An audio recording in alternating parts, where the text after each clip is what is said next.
Hey mga mi, another day, another mini vlog na naman. So tara samahan nyo kami for today's ganap. So ito na pala mga mi, yung minamanifest ko lang dati na magkaroon kami ng tricycle. Actually last year ko pa gusto magkaroon nito pero in God's perfect time, this year niya binigay sa amin. Second hand lang pala ito mga mi, sa susunod brand nyo na. So first stop nga namin is dito sa barbershop. Si Kuya Renzo nga muna ang naunang magpagupit at wala pa rin pinagbago, iyakin pa din pag ginugupitan ng buhok. Pero buti nga pumayag na nakaupo, dati nakakandong pa yan kay daddy niya pag ginugupitan. And syempre kami ni Adrian nakasupport lang. Ang tahimik nga ng batang maliit, nakikiramdam lang. Wala siyang pakialam kung umiyak na umiyak si kuya niya. And the finished product, ang pogi na naman ng Kuya Renzo namin. And after ni Kuya Renzo, si daddy naman ang magpapagupit. Sabay lang yan laging dalawa pa nagpapagupit. And after nga nila, nag-aya naman si daddy na mag-ATM coffee daw kami. Nagkikrave daw siya sa mga Graham shake. At ang ending nga, napadami kami ng orders. E merienda na din kasi. Regular customer na nga kami dito. Masarap kasi ang pagkain nila. And sila lang ata dito sa TV ang kompletong kainan from breakfast to dinner. Kaya dito lagi namin pinipili kumain. Oh, free promotion na ito ATM Cafe. Just lang pero walang halong echos. Must try naman talaga mga pagkain nila.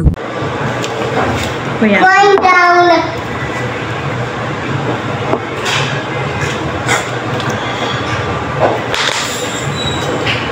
Sorry.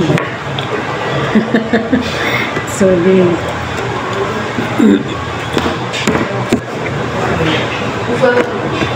Mama?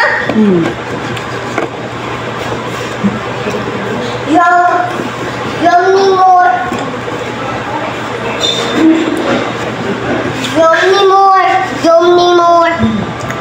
Flash.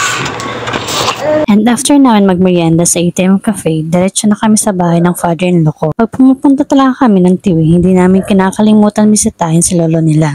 And pauwi na nga kami dito at tulog na si Aling Maliit. Pero dumaan muna kami dito sa South Star Drug para bumili ng gatas at diaper ng dalawa. And the twist part, pauwi na nga lang kami, naflatan pa kami ng gulong. Kaya ayan, napagastos talaga ng malaki. Kasi pinapalitan na din namin yung gulong at nagpalagay na din kami ng salamin sa side ng tricycle. And thank you nga pala sa Shotpuno Resto Bars pagpalag na makiupo kami kahit wala kaming order habang hinihintay namin matapos ayusin ang tricycle. And ayan, totoo na nga pauwi na kami.